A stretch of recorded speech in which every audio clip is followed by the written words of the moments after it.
Delberto. Boa noite, Delberto.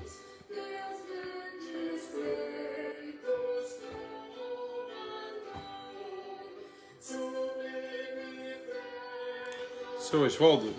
Seu Osvaldo. Deus abençoe o senhor. Xerizete. Zete.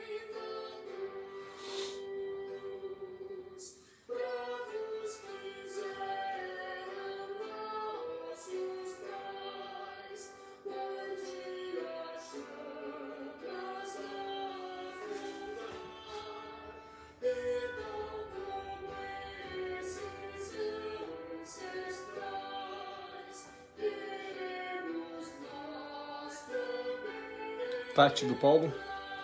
Tatiane. Deus abençoe, Tati. Renato. Alô, Renato.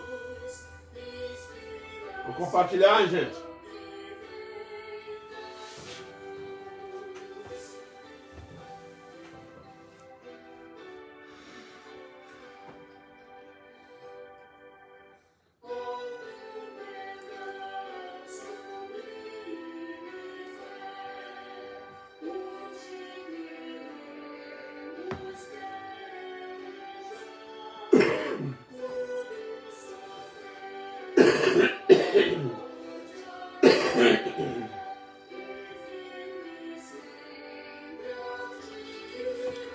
Dona Kátia. Kátia. Mãe. Fala, Zé.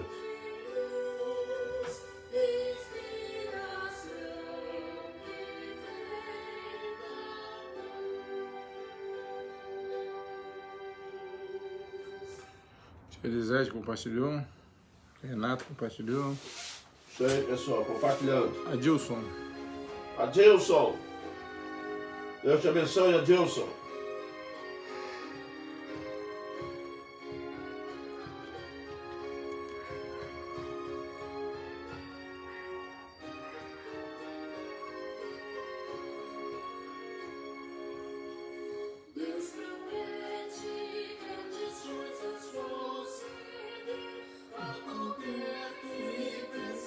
O Joãozinho.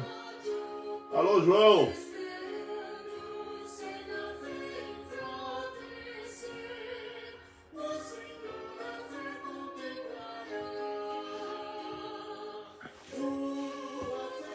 Berenice. Berenice, boa noite. Deus te abençoe, Berenice.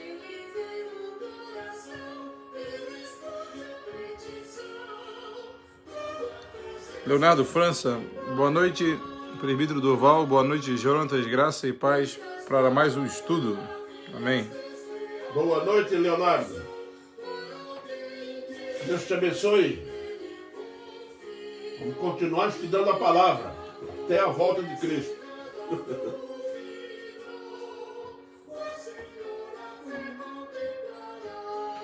Delberto disse: Tânia, Carol, José Nilson e crianças assistindo comigo. Estamos todos no escuro, problema no transformador do poste da rua. Que bênção, família reunida no escuro. Jamais será vencida.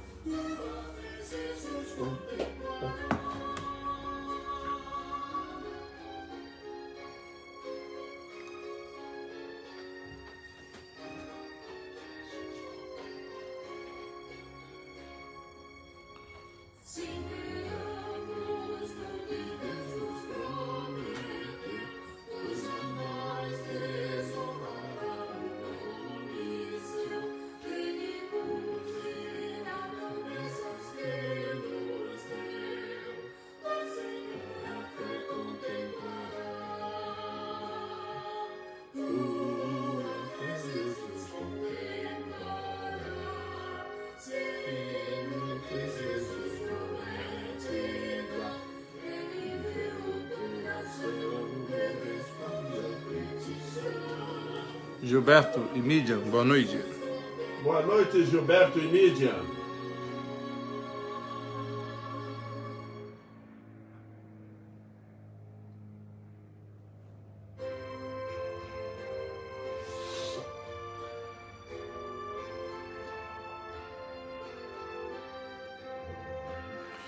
Berenice, peço oração pela família, a todos os irmãos da live. Vamos orar, Berenice. Estamos orando pela sua família. Fátima Lopes. Fátima Lopes. Isso aí, Fátima. A minha fé e o meu amor estão firmados no Senhor. Estão firmados no Senhor. O Beto botou assim, o Jô, é porque eles dependem do modem. Eu ainda tenho um restinho de crédito para a internet. Beto.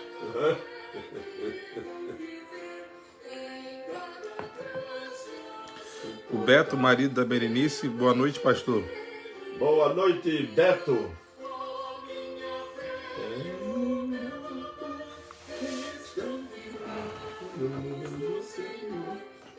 Estão firmados no Senhor.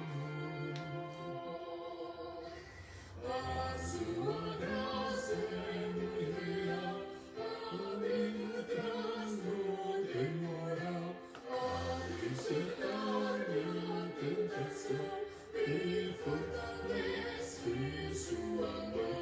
A minha fé e o meu amor estão firmados no Senhor. Estão firmados no Senhor. Jorge, boa noite.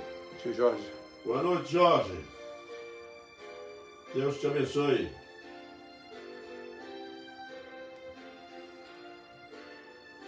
Edilson Mauri, boa noite. Que boa quinta-feira. Vamos alimentar nossa vida espiritual. Amém, Edilson. Continuando no alimento. Dessa mesa nós não podemos nos ausentar. Meu amor, estão firmados no Senhor. Estão firmados no Senhor.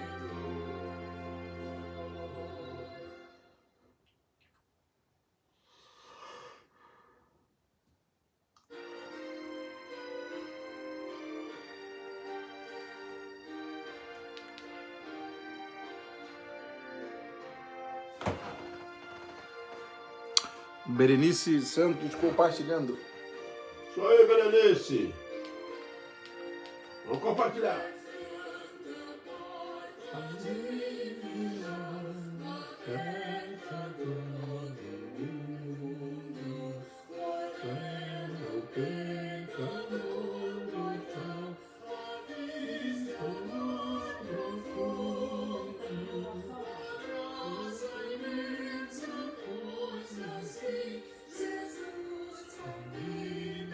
A Tânia, Marcos Juscelene, boa noite. Marcos Juscelene, boa noite. A Tânia está pedindo oração para o seu primo, Sidnaldo, vai fazer amanhã a quimioterapia. Como é o nome lá? Sidnaldo. Sidnaldo. Sidnaldo.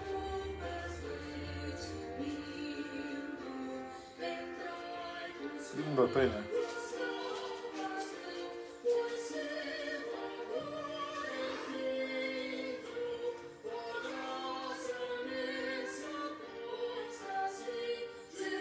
Sidnaldo.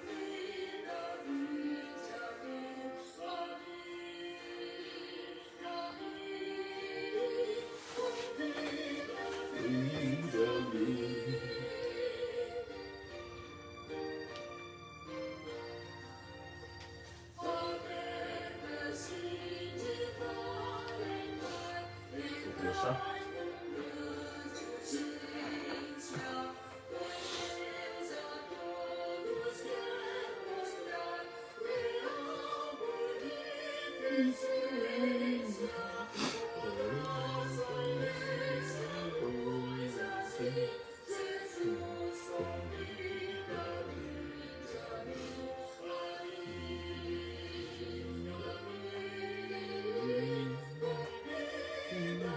Ana do Raoni, boa noite.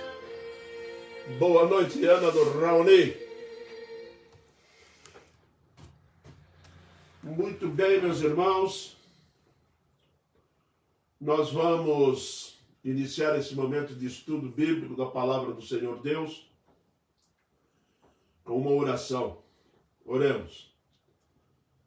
Deus eterno, diante da tua palavra nesse instante, ó Pai, nós clamamos por sabedoria, clamamos, ó Deus, que o Espírito Santo nos ilumine, que venha influenciar, ó Deus, cada um de nós diante de Ti.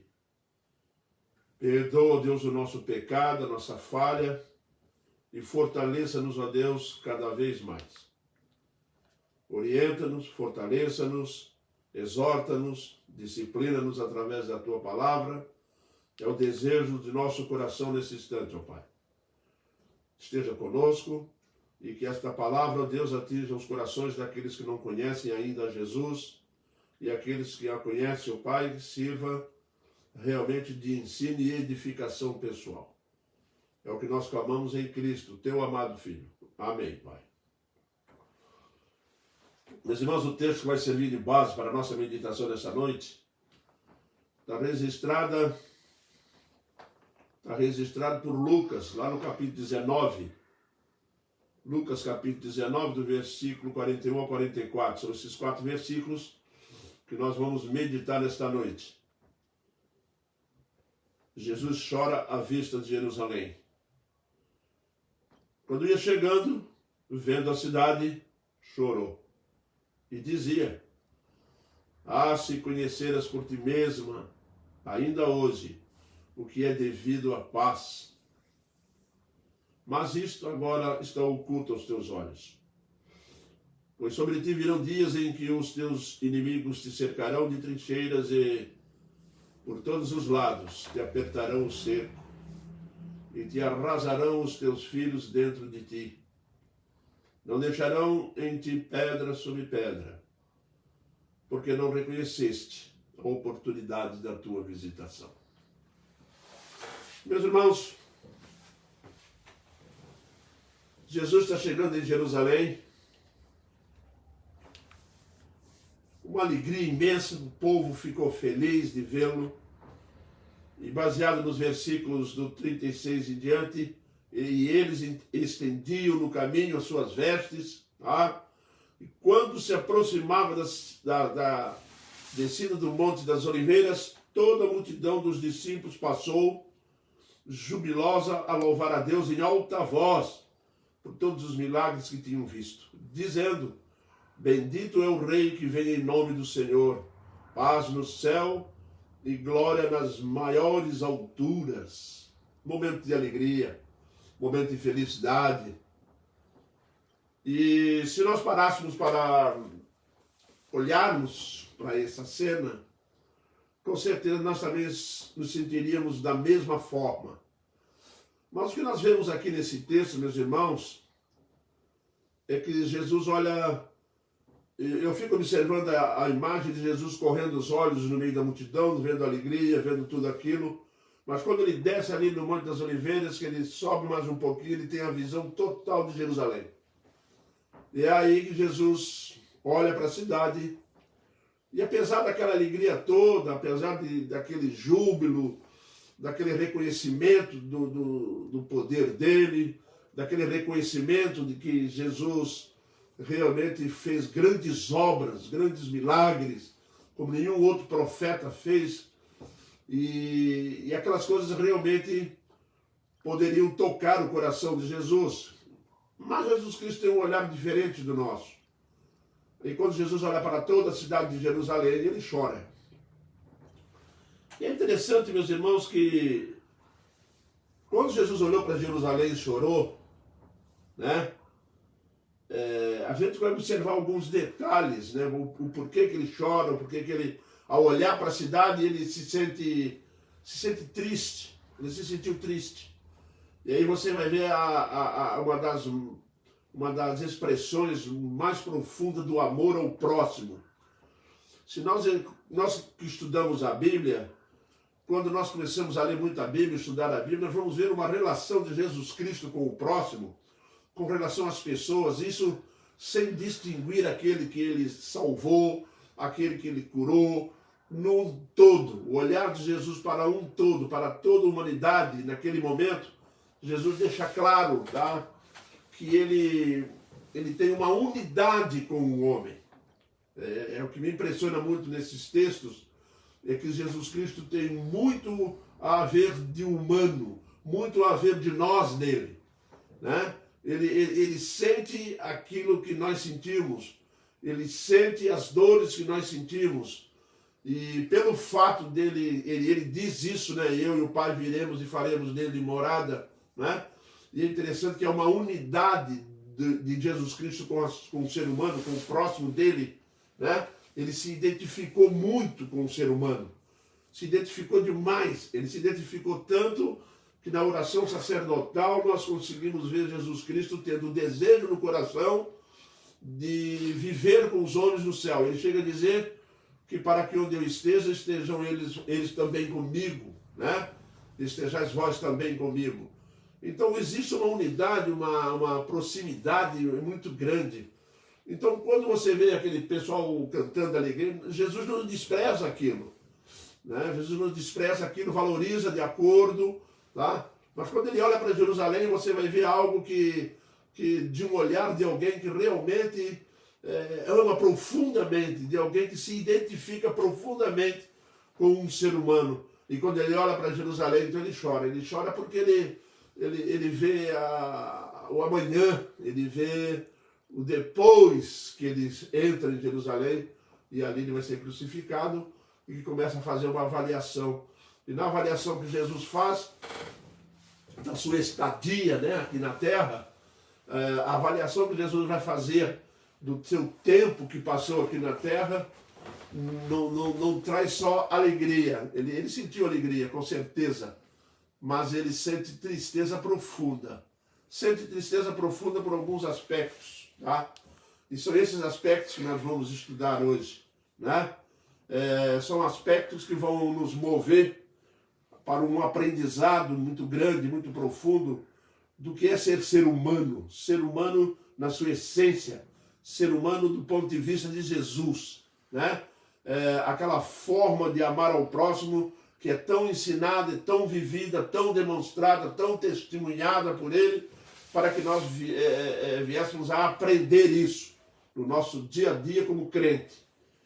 Então, a primeira coisa que nós vamos observar isso está no versículo 41. E vendo a cidade, chorou. Diz o texto que ele viu a cidade. O que ele viu? Afinal de contas, quando Jesus olhou para Jerusalém, o que ele viu em Jerusalém que trouxe-lhe essa tristeza profunda? Ele viu pessoas vivendo ali tranquilas, viu? Ele tá fazendo a sua última entrada em Jerusalém, e quando ele vai chegando a Jerusalém, ele olha para pessoas e ele vê pessoas vivendo tranquilas, despreocupadas. Mas isso é motivo de choro? É porque o que estava para vir não era motivo de se viver despreocupadamente. Não era motivo para se viver tranquilo, e sim preocupado com a vida espiritual. Mas Israel não aceitou isso aí, não considerou a parte divina de Cristo, não considerou Jesus Cristo como Messias, como Salvador. Então é esse Salvador, esse Messias que está dali olhando para Jerusalém e chora porque viu a cidade vivendo despreocupada, vivendo uma falsa paz. Enquanto Jesus está entrando em Jerusalém, lá pelo Monte das Oliveiras, nós vamos encontrar uma cidade vivendo tranquilo, pessoas indo trabalhar, voltando do trabalho, pessoas conversando nas praças, pessoas vivendo de uma forma totalmente alheia ao que estava para vir, totalmente alheia ao verdadeiro significado de Jesus ter realmente vindo à Terra. E essa é a realidade que Jesus encontra, e essa é uma realidade triste para Jesus, né? Pessoas que tiraram Jesus das suas vidas, tá? Tiram Jesus das suas vidas. Jesus, ele é rejeitado, mas ele é tirado da vida deles. Isso doeu para Jesus, doeu, não porque Jesus Cristo se sentiu ofendido, não é nada disso. O que dói em Jesus Cristo é que o Senhor Jesus Cristo conhece uma verdade, que ele transmitiu uma verdade que eles negligenciaram. E pelo fato de ter negligenciado essa grande verdade, eles estão expostos agora a um perigo imenso. É exatamente o que está acontecendo ao nosso redor. A rejeição, a forma de tirar Jesus da vida deles, tá? Leva Jesus Cristo a olhar para a vida deles e simplesmente concluir o que eles estão fazendo. Eles estão rejeitando algo que não é para o meu benefício, é para o benefício deles, é para o benefício de cada um de vocês que eu vim aqui. Mas o que aconteceu? Jesus foi tirado e logo em seguida ele vai ser crucificado. Eles não só tiram Jesus de suas vidas, a intenção é não só tirar Jesus da sua vida, mas que o remédio, a solução que eles arrumaram foi a solução de crucificá-lo. Tirar não só mesmo espiritualmente da sua vida, que ele não incomodasse a forma de viver deles, eles exatamente fizeram o quê? Vamos crucificar, vamos matar ele. Tira do nosso meio. E é assim que agiu, influenciado pela religião, influenciado pelo diabo, influenciado pelas circunstâncias, pelas suas más obras, pelo pecado, e tudo faz disso um conjunto, tá? Que leva eles a tirar Jesus Cristo de suas vidas, né? De suas casas, de suas famílias, né? Tirar Jesus Cristo de seus negócios. Quando Jesus olhou, meus irmãos, lá de cima do Monte das Oliveiras, lá de cima daquele monte que ele está chegando, ele viu a cidade toda vivendo não somente tranquila, despreocupada, mas está vivendo com um pensamento muito firme de excluir Jesus da vida. E quando se excluiu Jesus das suas vidas, eles excluíram Jesus Cristo dos seus lares, excluíram Jesus Cristo de suas famílias, né? Excluíram Jesus Cristo dos seus negócios. Agora imagina Jesus chegando numa cidade com algumas pessoas vindo cantando, adorando, dando glória a Deus, e ele olha para aquele povo que o excluiu, para aquelas famílias que o excluíram, né? E para aquelas pessoas indo fazer negócios, saindo e voltando, que não estavam nem aí, despreocupadamente, vivendo de uma forma que parece que Jesus Cristo nem existia, né? E não quiseram conhecer as coisas que pertencem à paz. Certa vez Jesus Cristo para os seus discípulos: eu vos dou a minha paz. Não vou lá dou como o mundo a dá. Né? Por quê? Porque a paz do mundo é uma paz passageira, né? E paz no sentido bíblico, ela não é simplesmente a ausência de conflito. A paz no sentido bíblico, a paz que Jesus está falando, quando Jesus falou essa frase, eu vos dou a minha paz, eu vos deixo a minha paz, ele estava exatamente a poucas horas da sua crucificação, tinha um pouco dos seus discípulos reunidos com ele, ele olha para aqueles discípulos, como sempre, Jesus vê além.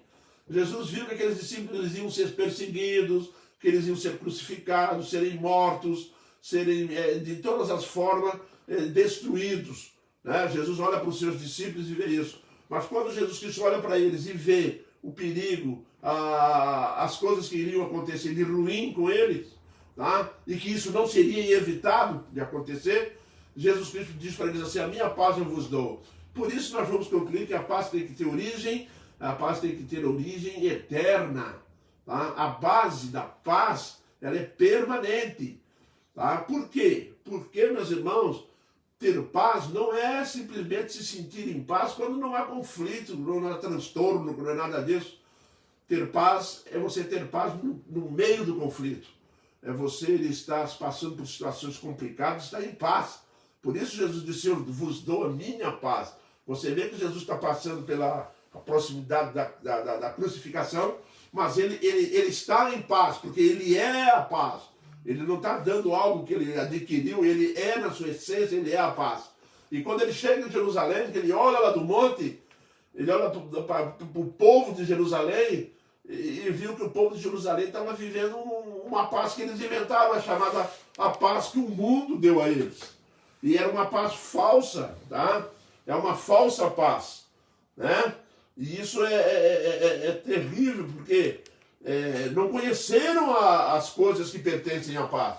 Ele vai dizer isso logo no versículo 1 aqui, 41. Ele diz assim, quando chegando lá, ele chorou, né?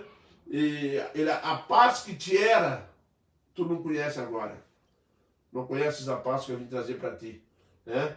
E é interessante, meus irmãos, que essa forma de Jesus olhar para o próximo, é que move Jesus Cristo a fazer as coisas.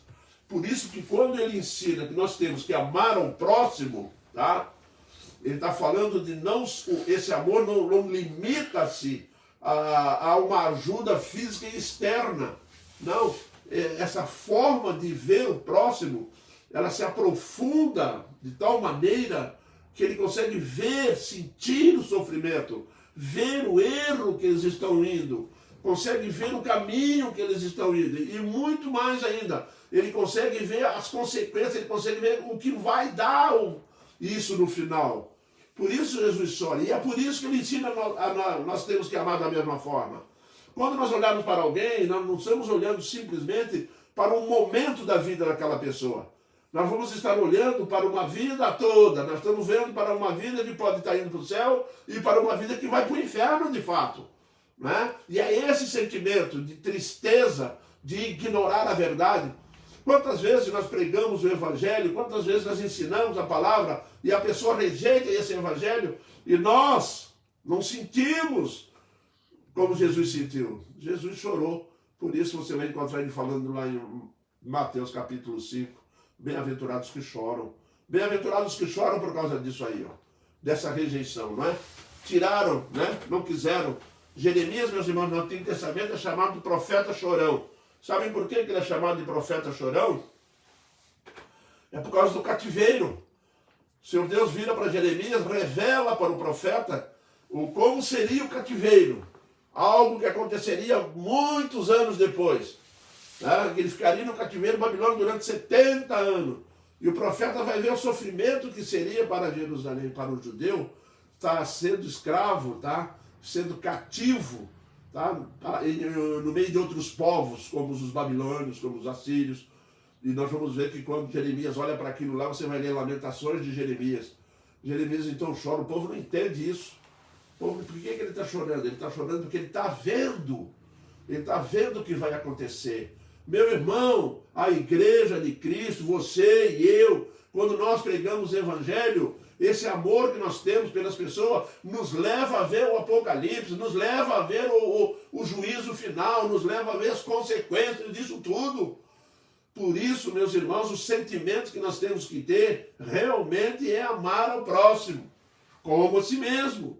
Porque como nós fomos salvos, nós não passaremos por isso, mas estamos vendo pessoas se perderem e partindo daqui sem Jesus.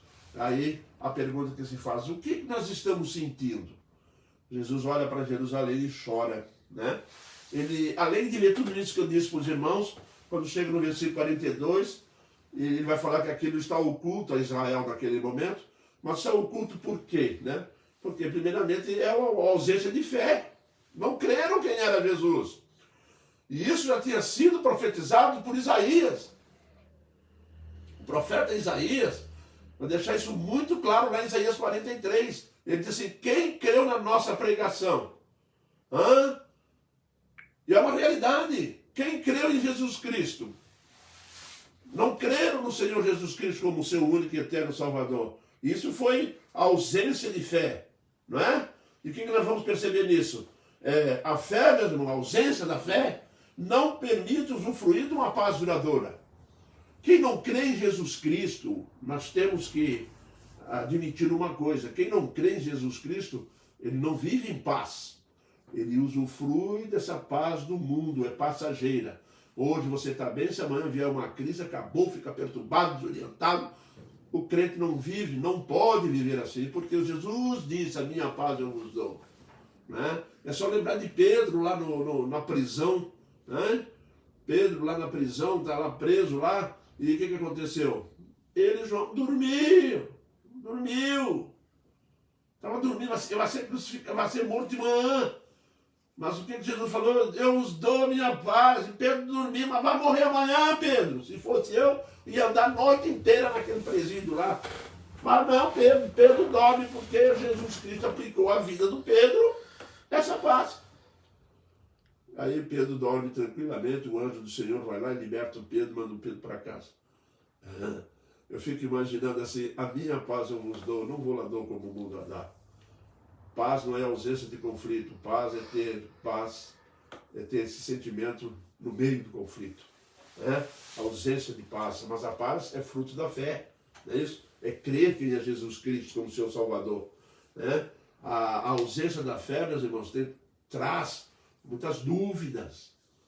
A pessoa perde paz, perde essas coisas, com a ausência da fé, ela passa a trazer muitas dúvidas, está sempre duvidando de algo, e comparando, e não tem dúvida, começa a haver um desequilíbrio espiritual grave e perigoso diante de Cristo, né? Torna as pessoas inseguras ao ponto de, quando você vai abrir Mateus capítulo 6, você vai encontrar lá, tá? A bem-aventurança de Jesus Cristo. Vai falar o quê? Vai mostrar que realmente a ansiosa solicitude pela vida, não andeis ansiosos por coisa alguma, né? Por quê? Porque confia em mim, confia, relaxa, né? Descansa no Senhor, tá? Porque a ausência da fé traz dúvidas, né? Traz aquela situação que a pessoa não dá a impressão que Jesus Cristo não está participando, que Jesus não está sentindo as mesmas coisas que nós estamos sentindo nesses momentos difíceis, não é verdade? Inseguro, com medo de não permite conhecer a vontade de Deus. Meu irmão, a ausência da fé, a resistência no caminho da fé, não permite as pessoas conhecerem a vontade de Deus. A vontade de Deus, Jesus Cristo deixou muito claro, né? Se conheceras por ti mesmo, mas ainda hoje o que te é devido a paz. Essa é a vontade de Deus, mas isso está agora oculto aos teus olhos. Está oculta por quê? Porque não tem fé. Está oculta por quê? Porque não creram no Senhor Jesus Cristo. Não é verdade? Então, essas coisas estão ocultas dessa forma na sua vida. E isso trouxe consequências. Por isso que nós vamos entender Jesus Cristo entrando em Jerusalém, e quando ele olha lá para o povo de Jerusalém, para a cidade de Jerusalém, ele chora mesmo, ele tem uma ligação muito grande, é impressionante a ligação que Jesus Cristo tem com o ser humano, tá? Esse fato de ter nascido ser humano, esse fato dele ter nascido aqui no meio do ser humano, tá? Absolveu o ser humano por 100%, absolveu a humanidade 100%, tá? Ele tem os mesmos sentimentos, ele sentiu dor, sentiu tudo, ele era um ser humano perfeito. Tá? E por isso, às vezes, a gente olha para o lado humano de Jesus Cristo, tá? E a gente não chega à plenitude de descobrir o quanto que ele envolveu-se emocionalmente com o ser humano. A gente viu muito da natureza humana nas dores, no sacrifício, na ali pelo átrio e virar o rosto. Jesus olha para Pedro, olha lá, mas está preocupado. Jesus passa 3 dias sepultado, preocupado com Pedro. Emocionalmente, Jesus Cristo está ligado àquele fracasso do Pedro. A primeira mensagem que o anjo vai trazer para os discípulos é: vá para Galileia. Ele mandou vocês irem para Galileia e avisem a Pedro. Isso mesmo, avisa Pedro. Avisa Pedro. Eu fico imaginando Jesus Cristo pensando: Pedro está sofrendo. Pedro está sofrendo porque acha que não vai conseguir mais conversar comigo. Pedro está sofrendo porque Pedro não tinha fé. O Pedro está sofrendo porque está se sentindo sozinho. Ninguém poderia consolar o Pedro. Diga a Pedro para ir para Jerusalém, para Galileia, porque eu vou estar lá. Esse é o emocional de Jesus envolvido com esses homens, com essa vida humana aqui na terra. Meu irmão, Jesus Cristo se envolveu emocionalmente, profundamente com o ser humano. Sentiu um amor profundo. Eu fico imaginando quanta coisa nós temos que aprender com Jesus. Muita coisa. Nós temos várias formas de olhar para várias fases na vida, várias formas de olhar para o texto e várias maneiras de descobrir a parte externa, a parte psicológica, a parte emocional que o Senhor Jesus Cristo teve com o relacionamento entre eles. Tá? Eles discutiam entre si, Jesus preocupado, né, sabia de longe. O que vem discutindo com vocês aí? Não, porque um está dizendo que quer sentar direito, quem é maior no teu reino, não sei o quê. Tudo isso Jesus Cristo absorvia, ensinava, disciplinava, mencionava. Meus irmãos, isso aqui é uma unidade. Né? Nós não podemos ficar nessa unidade só na parte externa, na parte física de Cristo. Ele emocionalmente está ligado a nós. Viu? Então aprendamos uma coisa de uma vez. Não há sentimentos de dor que nós possamos ter que Jesus Cristo não sentiu. Ele foi tentado em todas as áreas da nossa vida. Sim, e é por isso que nós temos que ter, tá? Não, meus irmãos, não podemos ser inseguros com isso. Nós temos que saber que Jesus Cristo está participando disso. Está conosco. Às vezes, o que ele disse? Eu vou e volto.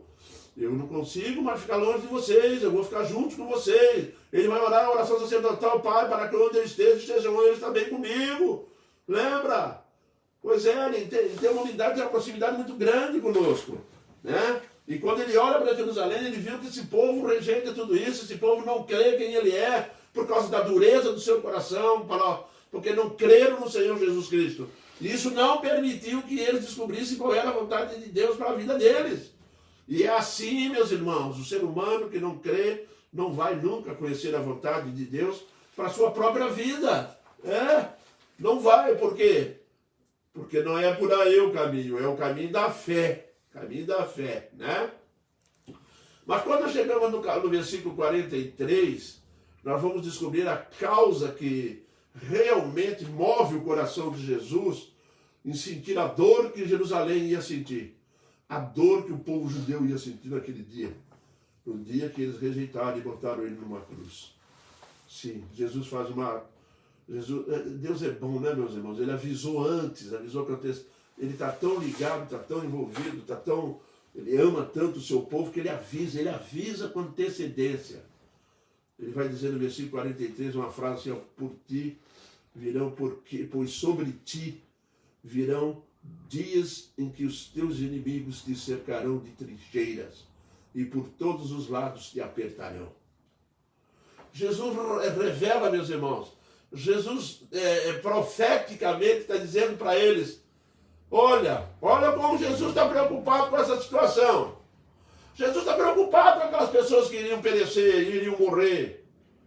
Porque a destruição de Jerusalém foi gravíssima, meus irmãos, seríssima. Ela é tão séria que Jesus Cristo dá uma nota sobre ela. Jesus Cristo vai pontuar ela para eles. Quando ele olha para Jerusalém, a impressão que nós temos é que ele não está conversando com as pessoas, ele está se dirigindo lá de cima para o próprio povo de Israel. Lá de cima ele chora e fala, de ti, Jerusalém. Ele fala assim, quando chega num determinado momento, ele vai falar sobre as consequências disso. Aquelas consequências terríveis que viriam. Quando chegou aproximadamente no ano 70, o que aconteceu em Israel? O que aconteceu em Jerusalém? Houve o cerco de Israel, meus irmãos. Foi longo e doloroso. Foi profundamente doloroso. Tito Vespasiano, imperador, cercou o portão de Israel, cercou Israel aos lados e não podia entrar comida. E eles tiveram que passar um longo período, porque essa era uma tática de guerra antiga. Cidade fortificada, ela tinha problemas, porque eles fechavam o portão de entrada, aí tinha um muro alto, tinha a água que passava por aqui para poder, alimentar as plantas e os alimentos deles, certo? E a água para o povo todo, ela ficava por dentro. Se o inimigo pulasse o muro, ainda tinha que passar pelo fosso ali, aquele monte de água. Então, eles foram lá e fecham a porta. Aí Israel vai. E eles vão lá na entrada de água da cidade, fecham, desviam o curso do rio, tática de guerra, desviavam o curso do rio lá em cima nas fontes, e aí começava a vir a sede, a fome, a tristeza, a desgraça, E a guerra ia apertar, e apertou, O inimigo foi cruel, foi impiedoso, Israel tinha um zelo muito grande pelo templo. Eles consideravam o templo a coisa mais santa que tinha em Israel. Jesus Cristo chegou a repreendê-los sobre isso, Vedes estas pedras, aqui Jesus está profetizando, já tinha falado lá atrás, vede estas pedras, não ficará pedra sobre Jerusalém, do templo. E de fato, quando o Vespasiano atacou, ele derrubou tudo, Derrubou tudo, meus irmãos, Foi cruel e impiedoso a invasão do templo, Que também foi acompanhada por Antíoco Epifânio, A invasão do templo foi terrível, que quando o exército inimigo entrou em Jerusalém, o povo correu para dentro do templo. Porque eles consideravam que se entrasse dentro do templo, eles estariam protegidos, mas não era esse o plano divino. Eles entraram no templo, aí eles passaram o fio da espada, criança, mulheres grávidas, eles passaram o fio da espada, homens, passaram o sacerdote, mataram todo mundo que estava dentro do templo. Isso foi tão sério, trouxe um sofrimento tão grande, tá? Mas tão grande mesmo que Flávio Joséfo, que alguém deve conhecer a história de Flávio Joséfo, que é expressado em 2 livros grossos, 1.600 páginas, né? E ali Flávio Joséfo, que é um historiador judeu, tá? Ele registra ali a impressão que tivemos, ele diz assim, a impressão que tivemos foi que o inferno desceu à terra. Ele escreveu isso muito claro lá na Joséfo da Guerra dos Judeus. Sim, meu irmão, é isso que Jesus viu. Viu desgraça, viu morte, viu a espada destruindo, viu arrancarem as pedras do templo, jogar tudo no chão, viu? Gritos de clamor, gritos de desespero, viu? Alguém chegou a dizer que depois da guerra ainda se ouvia gritos de desespero dentro daquele lugar. Meu irmão, e Jesus avisou, Jesus sentiu, Jesus chorou porque o povo estava aí, ia sofrer e sofreu demais. Meus irmãos, o que está para vir aí é terrível, terrível. Jesus olhou para aquela cidade e chorou. Eu fico imaginando hoje a igreja como está olhando para o mundo. Meus irmãos, esse mundo vai ser destruído com crueldade, com coisas difíceis, ruins. E nós temos a responsabilidade de anunciar esse evangelho glorioso, não é? A narrativa de José foi essa: o inferno desceu à terra. A morte foi tanta, meus irmãos, que se cumpre uma profecia que o sangue atingiria as rédeas dos cavalos. Não fica pensando que era sangue na altura de um cavalo, mas que quando os cavalos caíam pelo chão, na caminhada, era tanto sangue que eles escorregavam, tá? E batiam de lado dentro no chão. O sangue cobria as rédeas deles, tinha mais ou menos um palmo de sangue no chão, era sangue correndo para todo. Foi terrível a coisa, meu irmão. Às vezes os irmãos estão vendo eu falar assim, é para meter terror, né? Não, isso é bíblico, isso é história. Vai ler lá que você vai ver. Vai ler a história de José lá, vai. A história das guerras de Israel lá. Mas aí você vai ver como é que a coisa foi seríssima logo depois da destruição. Os inimigos do homem, meus irmãos, estão dentro do coração do homem. O homem não creu no Senhor Jesus.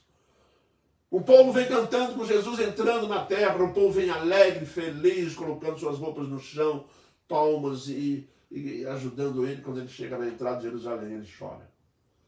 Ele chora, meus irmãos, quando ele vê o futuro de Jerusalém. Jeremias chora, meus irmãos, porque ele vê o futuro da cidade dos judeus no cativeiro babilônico. Meu irmão, hoje a igreja tem que chorar pelo futuro da humanidade que está vindo por aí. Né? E já está existindo hoje, muitas pessoas partindo, né? De forma de que nós estamos vendo aí. A pergunta que surge: o que eu sinto no coração quando eu olho para o mundo de hoje? Mas tudo isso aconteceu por uma questão séria. Jesus olhou, Jesus veio, olhou para a cidade, né? Chorou, fala para a cidade, mostra o perigo, né? Agora Jesus vai dizer o porquê que eles iriam sofrer. Porque eles eles perderam. Passou para eles a oportunidade. Foi oportunidade perdida, está no versículo 44. E te arrasarão e aos teus filhos dentro de ti.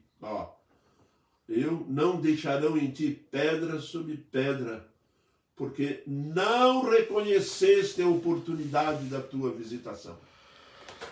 Meus irmãos, até quando nós vamos pregar sobre rejeição, sobre crente que não está se envolvendo, sobre crente resistindo, sobre crente vivendo despreocupadamente, hein? Até quando que vai se ensinar essas coisas? Até ele voltar, porque esse é o compromisso da igreja. Tá? Nós vamos pregar até ele voltar. E você e a igreja é testemunha disso.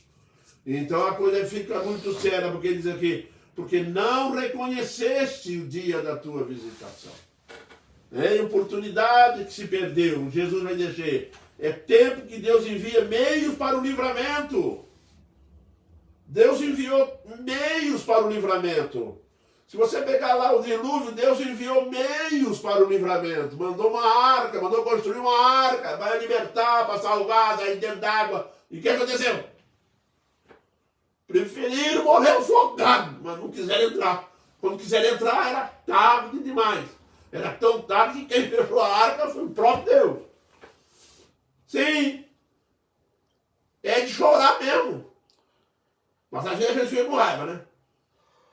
A impressão que nós somos o santo. Não, não. Somos dignos da mesma lágrima. É porque nós fomos salvos. Viu? E por isso, meu irmão, quando olharmos para o povo, lembremos sempre disso. Tá? Deus manda meios para o livramento. E quais são os meios de hoje? Os meios de hoje são os templos construídos por aí, os missionários sendo enviados para pregar o evangelho a todas as nações do mundo, a igreja de Cristo, que somos nós aí testemunhando, são tudo isso, são meios que Deus usou e usa até hoje. E o Espírito Santo vai lá e dá um dom para um, dá um dom para outro, um dom para aquele, para outro. Tudo isso são meios que Deus levantou. A oportunidade perdida, meu irmão, são períodos que Deus abre ao conhecimento da verdade. O mistério que era oculto no passado, agora o Senhor Deus abre para o conhecimento da verdade. Ele traz o conhecimento, traz Jesus. E quando Jesus entra em Jerusalém, ele viu que eles o rejeitaram. Eles o expulsaram da sua vida, de suas casas, de seus negócios, do dia a dia da vida deles. Eles não quiseram o conhecimento da verdade. Essa é a realidade. E então foram negados, não aceitaram. Uma questão também, meus irmãos, da oportunidade perdida é ficar exposto ao sofrimento. Meu irmão, as pessoas ficam expostas ao sofrimento quando elas não querem conhecer a respeito do perigo, eles não querem conhecer a respeito das consequências dos seus caminhos, eles não querem saber das consequências de seus atos, não é verdade? É quando não querem saber de nada. E essa é uma realidade dura, mas é real. Você prega, você fala, você ensina, e aí a pessoa vira, isso aí é muita exigência, não vai ser assim, é de outra forma, Deus é amor, eu já ouvi muito essa conversa de Deus é amor, tá certo? Deus é amor mesmo, viu? Mas é justiça. Por que ele é justo? Porque ele ensina a maneira de fazer certo. E ele pega e aplica a justiça. Pronto. Não é assim que quer? É assim que vai ser. Oportunidade perdida é ficar exposto. Não quer saber? Então fica exposto. Seria a mesma coisa você andando por uma estrada, né, dirigindo teu carro, e a placa lá, cuidado, a ponte caiu. Aí você olha para aquilo, vambora, aquilo não está me dizendo nada, aquela placa lá. Né? Aí vai, abismo. O que aconteceu? Não quis descobrir o que significa, não quer saber. Abismo, infelizmente. Jesus, quando olha para essa cena, é diferente de nós. Tá? Porque eu, por exemplo, quando prego, falo e coisa, às vezes a pessoa rejeita tanto que dá até raiva. Dá até raiva. Jesus não sente raiva, Jesus não sente essas coisas. Né? Aí Jesus chora. Jesus fica olhando para o sofrimento e fica assim, não dá para entender. Por que rejeitam? Por que não querem? Mas perderam a oportunidade da sua visitação. Não quiseram. Porque, meus irmãos, e uma outra coisa importante, tudo nesta vida passa. Tá? E o tempo da oportunidade também passa. Você que está me ouvindo aqui, presta bem atenção. A oportunidade, o tempo da oportunidade também passa. Paulo, quando vai escrever isso aos Coríntios, ele vai dizer, o dia da salvação, capítulo 6, ele vai dizer o quê? O dia da salvação é hoje. Não é amanhã. Amanhã você não sabe o que vai acontecer, amanhã você não sabe o que vem acontecer, então aproveite o dia de hoje. Jesus andou no Jerusalém, Jesus ensinou no templo, Jesus pregou, Jesus fez milagres, Jesus andou no meio do povo, curou um aqui, curou outro ali, levantou mortos, ressuscitou pessoas e fez isso tudo, enganou tanto é que o povo que está entrando com ele, né? Bendito que venha o nome do Senhor Deus, vocês faziam isso porque dos muitos milagres que Jesus tinha feito no meio do povo, está aqui, ó. e louvor a Deus em alta voz por todos os milagres que tinha feito. Há um reconhecimento desse grupo que aqui está, reconhece a quantidade de milagres que Jesus faz, mas as pessoas não aproveitaram. Quiseram só o milagre de Deus e não quiseram o Deus do milagre. Meus irmãos, infelizmente é assim que nós estamos vivendo. Pessoas que querem só o benefício de Deus, mas não querem o Deus que beneficia. Essa é uma realidade dura. Tudo passa e o tempo está passando muito rápido para reconhecermos de fato e profundamente. Tem que ser rápida a decisão, hein? Fica aí esperando para amanhã, não.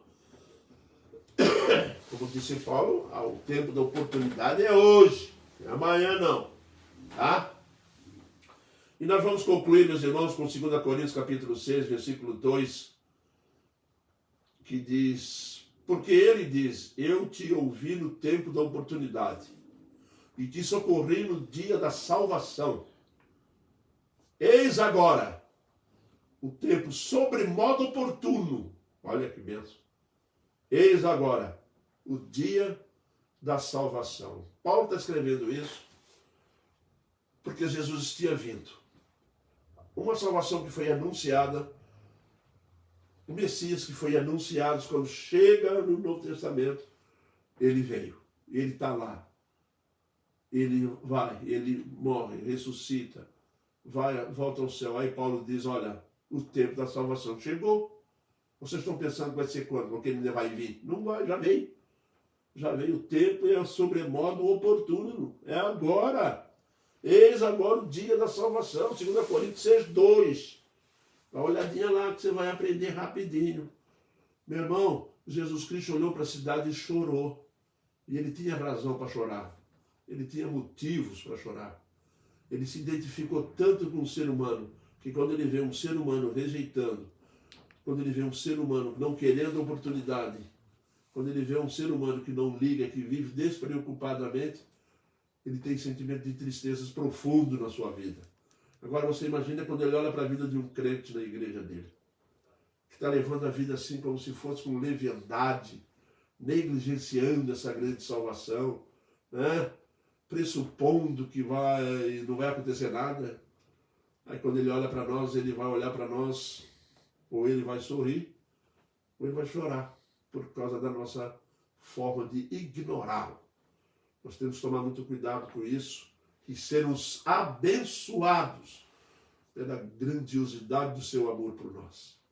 Meus irmãos, que Deus nos abençoe, que Deus nos fortaleça, que Deus nos traga constantemente consciente, tá? E que desenvolva em nosso coração esse profundo amor pelo próximo, a ponto de se identificar com ele, porque esse é o verdadeiro significado do segundo mandamento, é se identificar, sentir, tá? Sentir a necessidade alheia, é ver que o caminho que ele tomou vai levá-lo à morte, e por isso você sente tristeza.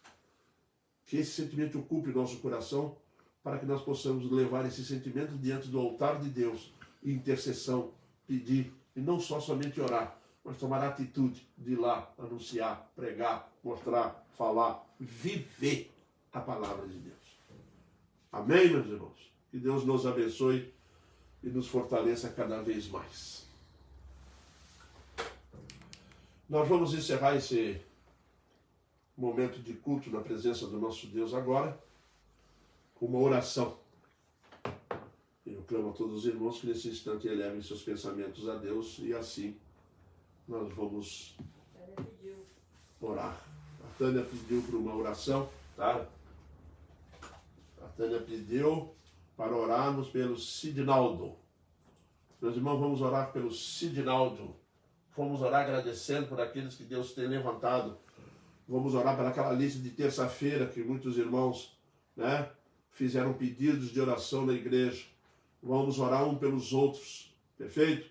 Elevar as nossas cargas juntos diante do altar do Senhor Deus, para distribuir esse peso, e que o Senhor Deus e o Senhor Jesus Cristo tem se compadecido de nós. Oremos então, irmãos. Deus eterno, nós te louvamos agradecidos em Cristo Jesus por tuas bênçãos derramadas sobre nossas vidas. Perdoa, Deus, o nosso pecado, perdoa nossas falhas. Fortaleça-nos, ó Deus, em Cristo, por tantas bênçãos derramadas sobre nós. Clamamos a Ti, ó Deus, que Tu venha nos dar a percepção e o mesmo sentimento de Jesus, ao olharmos, ó Deus, para o próximo, ao olharmos, ó Deus, para aqueles que, apesar de rejeitar, apesar de já conhecerem, apesar de ter visto, Senhor Deus, as mudanças que Tu realiza na vida de cada crente, e que, apesar disso tudo, ainda estão com o coração duro. Por isso nós clamamos a Ti, ó Deus, que Tu venha nos ajudar a ser testemunha, a sermos exemplo, sermos a evidência desse Evangelho glorioso. Abençoa a todos que estão, Senhor Deus, na live, abençoa, Senhor Deus, e clamamos pelo Sidinaldo, que Tu venha abençoar a vida dele, para que ele possa ser, ó Deus, tocado pelo Teu poder e restabelecido diante de Ti. Em Cristo Jesus é que nós oramos agradecidos. Amém, Pai. A Brenda pediu oração pela Maria Helena, que quebrou a clavícula. Vamos orar pela Maria Helena, que ela é uma menina, a neta da Karina, aqui da igreja, tá? Vamos orar por ela, que ela caiu lá da escada lá e quebrou a costela. Não, clavícula. A clavícula, perdão. Tá? Vamos orar por ela então, diante do nosso Deus. Ok?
O Jair e a Cida mandaram um abraço, meus queridos irmãos.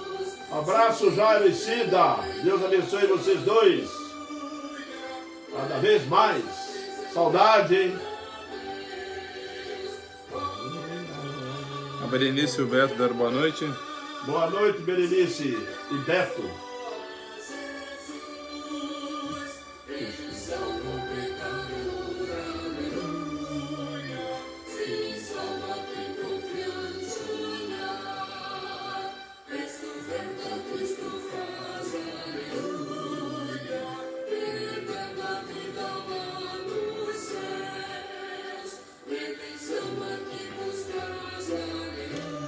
Leonardo França, boa noite, irmãos. Bom descanso, até domingo.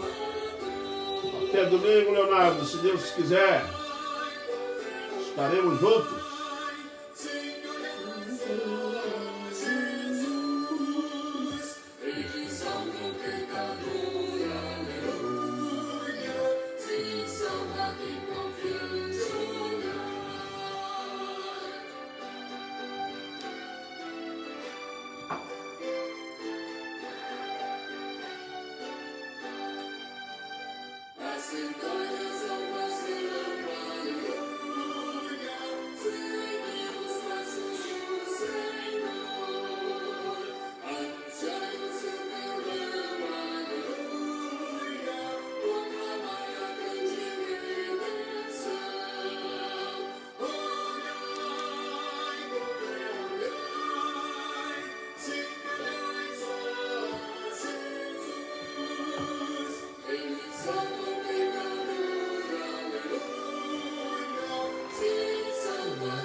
Boa noite, irmãos. Até domingo, se Deus permitir.